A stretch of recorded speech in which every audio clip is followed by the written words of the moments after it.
লামাজাবিরা তো কোনো মজাব মানে না।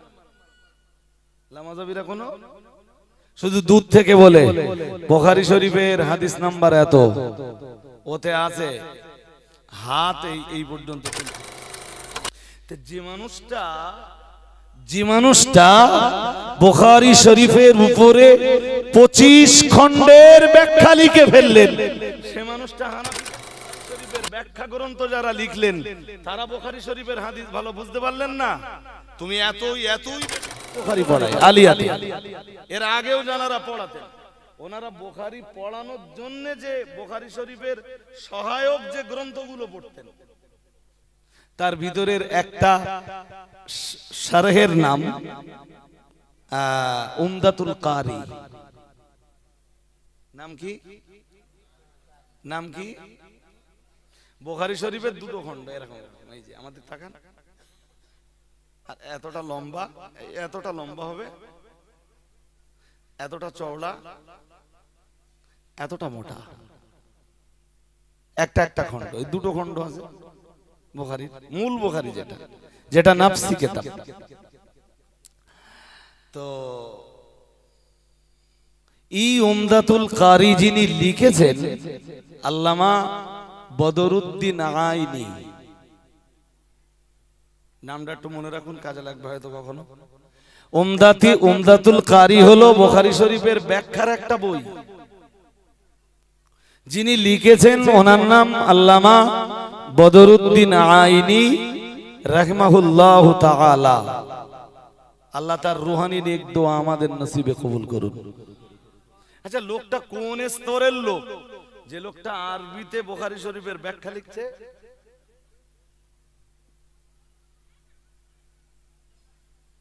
বেশ, এখনো শেষ হয়নি আমার বলা। আল্লামা বদরুদ্দিন আইনি আরবি ভাষায় বুখারী শরীফের ব্যাখ্যা লিখতে লিখতে লিখতে লিখতে 25 খণ্ড লিখে ফেললেন। কয় খণ্ড? মজার ব্যাপার, উনি হানাফি ছিলেন। উনি কি ছিলেন? লামাজাবিরা তো কোনো মজাব মানে না। লামাজাবিরা কোনো শুধু দুধ থেকে বলে বুখারী শরীফের হাদিস নাম্বার এত, ওতে আছে হাত এই পর্যন্ত তুলতে হবে। যে মানুষটা বুখারী শরীফের উপরে 25 খণ্ডের ব্যাখ্যা লিখে ফেললেন, সে মানুষটা হানাফি কেন? তিনি বুখারী শরীফের ওই হাদিসটা বুঝতেন না।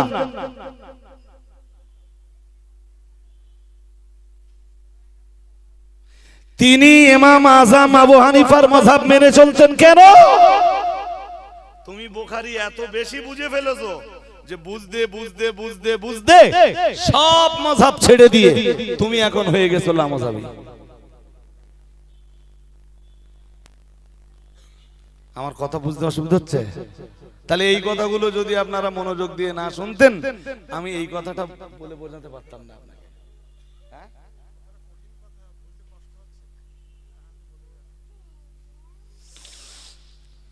চলুন আরেক ধাপ আগাই। না, আরেক ধাপ যখন আগাবো এমনি বুঝে যাবে। বইটার নাম কি বলেছি? উমদাতুল কারি। উমদাতুল কারি যিনি লিখেছেন আল্লামা বদরুদ্দিন আইনি আল হানাফি রাহিমাহুল্লাহু তাআলা। তিনি হানাফি মাযহাবের মানুষ। আজকে যারা ঘন ঘন ঘন ঘন বুখারী শরীফের দলিল দেয় এরা লামাযাবি, এরা লামাযাবি। আর যিনি বুখারী শরীফের ব্যাখ্যা লিখছেন তিনি হানাফি। ওটা তো গেল একটা পর্যায়ে। বুখারী শরীফের আরেক ব্যাখ্যা গ্রন্থ দুনিয়ার তাম পৃথিবীর আলেমদের কাছে সমাদৃত। আপনি বুখারীর যে কোনো মুফতি সাহেব আসবেন তো, মুফতি সাহেব একসময় বুখারী পড়াতেন। জামিয়া যখন প্রথম ওপেন হয়, মুফতি সাহেব বুখারী শরীফ পড়ানোর মতো কাউকে না পেয়ে বুখারী শরীফের দার্স একদিন তিনি নিজেই দিতেন ছাত্রদের। সেই পিরিয়ডে একদিন আমার বাড়িতে আছেন রাত্রেবেলা। আমার বাড়িতে মানে আমার এই সঙ্গে যে বুড়োটা থাকে না, বুড়োর বাড়ি। তা আমারে বলছেন কাল সকাল তো পড়াতে হবে। আর পড়াতে গেলে পড়তেই হবে, পড়াতে গেলে পড়তেই হবে। তা আমার বলছেন বাড়ি বুখারী আছে, আল্লামা আছে, তাহলে বুখারীটা নিয়ে এসো। কোনটা নিয়ে আসবো? তাহলে আওয়াল সানি দুটোই নিয়ে এসো, মানে প্রথম খণ্ড দ্বিতীয় খণ্ড দুটোই নিয়ে এসো। আমি আবার বুখারী দুটো নিয়ে গেলাম ওই রাত্রেবেলা। হুজুরের পড়া হয়ে গেলে হুজুর বললেন যাও, পড়া হয়ে গেছে, এবার নিয়ে যাও। বুখারী শরীফের দর্স একদিন মুফতি সাহেব দিতেন, আপনি আসলে জিজ্ঞেস করবেন। বুখারী শরীফের আর এক দুরন্ত ব্যাখ্যা গ্রন্থের নাম ফাতহুল বারী। এত কথা আপনাদের মনে থাকবে না। ফাতহুল বারী, লেখক আল্লামা ইবনে হাজার আসকালানী রাহমাতুল্লাহ আলাইহি। কি নাম বলেছি বলুন? ইবনে হাজার আসকালানী রাহমাতুল্লাহ আলাইহি। ওনার নামের শেষে আরেকটা কথা লেখা হয় জানেন? আল্লামা ইবনে হাজার আসকালানী আশ-শাফিঈ। দ্যাটস মিন উনিও শাফি মাযহাবের। तमाम পৃথিবীর আলেমরা বুখারী পড়াতে গেলে ফাতহুল বারী অনুসরণ করে, উমদাতুল কারি নামীয় কিতাবটা পড়ে তারপরে বুখারী পড়ান। আর যাদের লিখে রেখে যাওয়া, মানে যারা এই উমদাতুল কারি, যারা এই ফাতহুল বারী নামীয় কিতাব লিখেছেন, তাদের একজন হলেন হানাফি মাযহাবের আর একজন হলেন শাফি মাযহাবের। আর একটু মন খুলে বলুন, তুমি কোন যুক্তিতে বলো আমি লামাযাবি?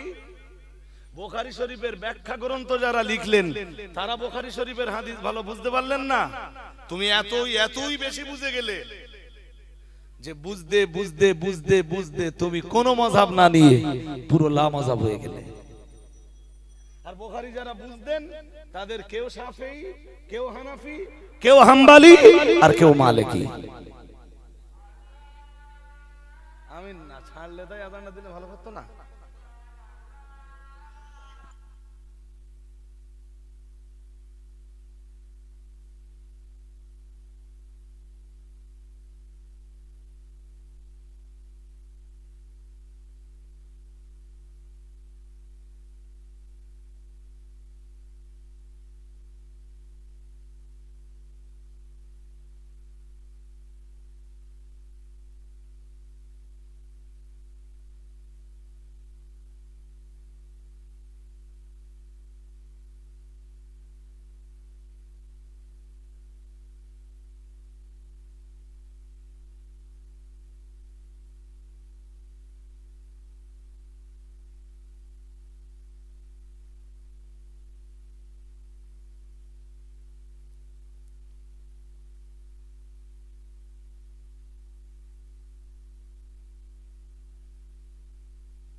হাজরিনে মজলিস, তো আগের কথার সাথে আমার পরের কথার মেলবন্ধনটা কিভাবে হবে?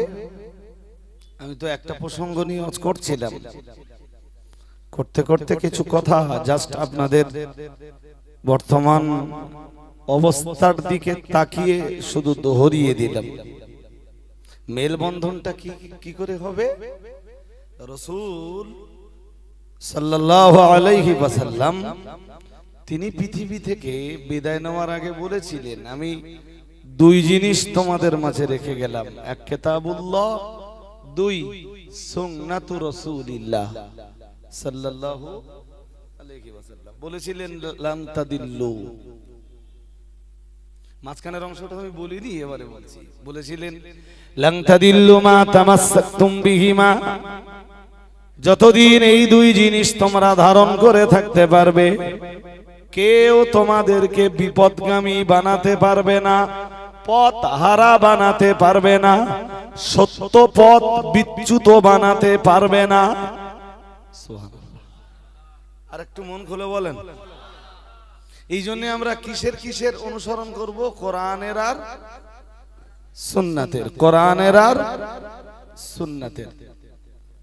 দেখুন, একটা কথা আপনাদের ক্লিয়ার হওয়া উচিত যে হুজুর হাদিসের কথা তো একবারও বললেন না। আসলে রসুলের যত, খুব মন দিয়ে শুনতে হবে, রসুলের যত সুন্নাত আছে সবগুলোই হাদিস। যত সুন্নাত আছে সবগুলো কি হাদিস, কিন্তু সব হাদিস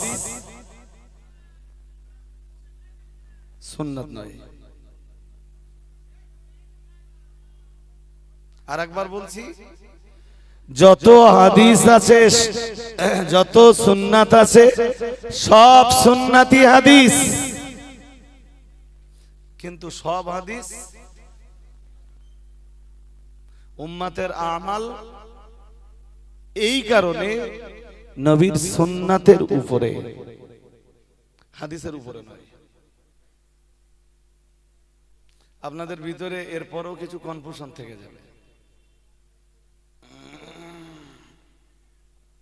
একটা হাদিস বলি, বুখারী থেকে একটা হাদিস বললে খানিকটা ক্লিয়ার হয়ে যাবে। হযরত আব্দুল্লাহ ইবনে ওমর রাদিয়াল্লাহু তাআলা আনহু থেকে বর্ণিত একটা হাদিস আছে।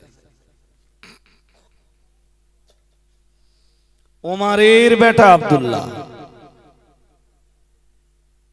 তো তিনি ওমরের ছেলে, আর ওমরের এক বেটির নাম, মেয়ের নাম হাফসা।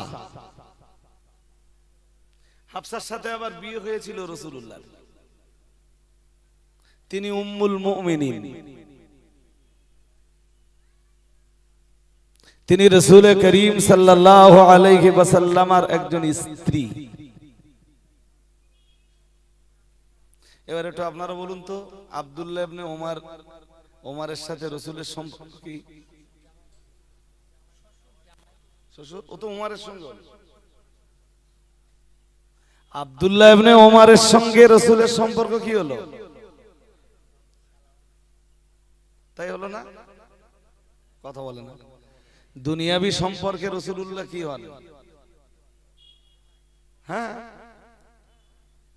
তো বোনের বাড়িতে আব্দুল্লাহ ইবনে ওমর মাঝে মাঝে যাবে না? তো অন্যান্য দিনের মতো সেদিনও তিনি গেলেন, যে সোজা হযরত হাফসার ঘরের ছাদের উপরে উঠে গেলেন। আব্দুল্লাহ ইবনে ওমর বলেছেন, বুখারী শরীফের হাদিসে এসেছে, ইরতাকাইতু ফাওকা যাহরি হাফসাতা। ফাওকা মানে উপরে। কিসের উপরে? হযরত হাফসা রাদিয়াল্লাহু তাআলা আনহার ঘরের ছাদের উপরে আমি চড়ে গেলাম। ফাওকা বাইতি যাহরি হাফসাতা, হযরত হাফসার ঘরের ছাদের উপরে আমি চড়ে বসলাম। ফারাইতু রাসূলুল্লাহি সাল্লাল্লাহু আলাইহি ওয়াসাল্লাম, আর আমি ওখান থেকে রাসূলুল্লাহকে দেখতে পেলাম মুস্তাকবিলাল কিবলা। শুনছেন নাকি? রাসূলের মুখ কিবলার দিকে, আর তিনি ইয়াকদি হাজাতাহু, তিনি তার হাজাত পূরণ করছেন। হাজাত পূরণ বুঝতে পারেন? আরে বাবা, প্রাকৃতিক কাজে রাসূল সাড়া দিয়েছেন। এবার কি বুঝতে পারতেছেন? মুখ কোন দিকে? মুখ কোন দিকে? এটা বুখারী শরীফের সহিহ হাদিস।